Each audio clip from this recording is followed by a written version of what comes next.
Just very lightly, just enough to kiss it. It dries quick, keep it light, and it doesn't need much.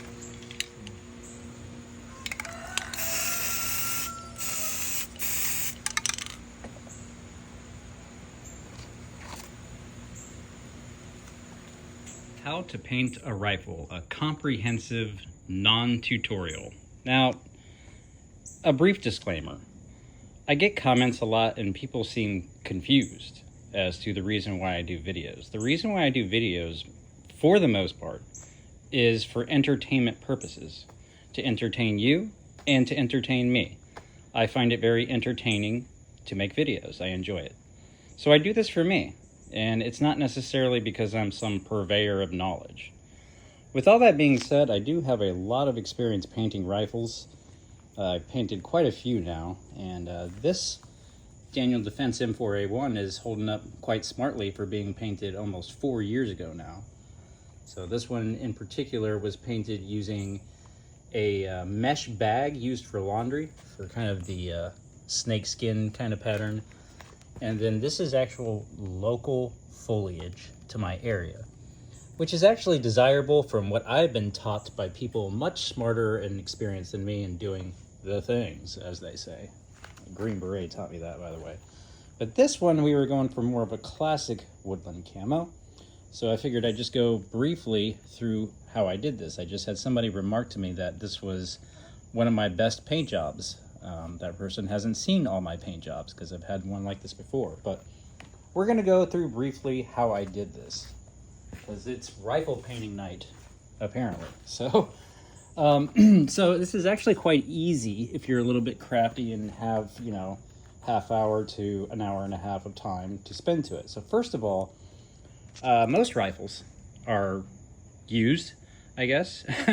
They are bought and they are used. So this one in particular is an A2 clone put together from a hodgepodge of parts. I mean, like, we could go through it. It's an FN cold hammer forged barrel, top hammer, excuse me, handle carry from a Colt. And then the bottom is from a local FFL called Talon Tactical Outfitters, and the buttstock is an actual Mossberg, just standard classic A2 pistol grip. So a very basic setup. So what we did, we put this rifle together maybe 4 or 5, more like 5 years ago. So it's been well loved and well used. So it's going to have oil on it. It's going to have grease. It's going to have gun oil. It's going to have oil from your skin, your oily, greasy skin. And it's going to have skin particles and all that stuff. So the first thing I do is I give it a vigorous dousing in a isopropyl alcohol. 70% isopropyl alcohol.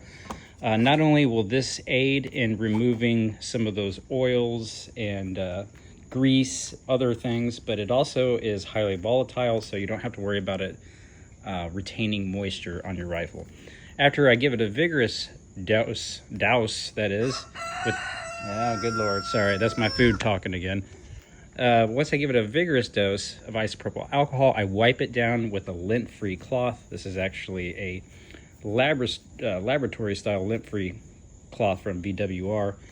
Wipe it all down, get it all dry, then I commence to spraying. Now, once it's dry, I give it a base layer. Usually, my favorite is the light camouflage green, flat army green, as they call it. Once I give it a base layer of flat army green and allow that to dry a little bit, then I go through with stencils. And you can make your own stencil in any pattern you want. You can pattern it off of your local foliage. You can pattern it off of what they call God's camo, woodland camo, whatever the case may be. And then it's simply laying your homemade stencil amongst your rifle and spraying it with various camouflage colors. So we talked about the which one was that? That was the flat army green, and then we went over it with this is does it say what it is? Anyway, this is more of a ranger green, and then we have this one here, which we actually haven't used yet, the dark brownish, which this actually gummed up, so I couldn't use it. And then I think The other main color of use was kind of the tan, flat dark earth, which you can see represented there.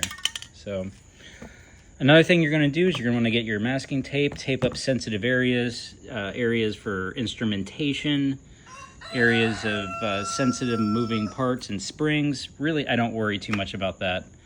I like to tape my trigger and my sensitive instruments. And if you're having an optic on it, it's really good to tape off anything that is involved with adjustment of the optic. You know, your windage, your elevation, your little knobs, your screws. You want to keep that stuff somewhat able to recognize, as well as the brand, model, serial number, all the marking information I found from experience. Again, I painted over a lot of shit that I wish I could still see and didn't paint over and masked over. So that's experience talking. So, but once you get your base layer down and then your little camouflage nookie noos on it and they dry, then once you're sure it's dry, you simply flip it over and repeat on the other side. So you got your scary black rifle here, right? But here in a minute, not so much. And that, my friends, is how you paint a rifle.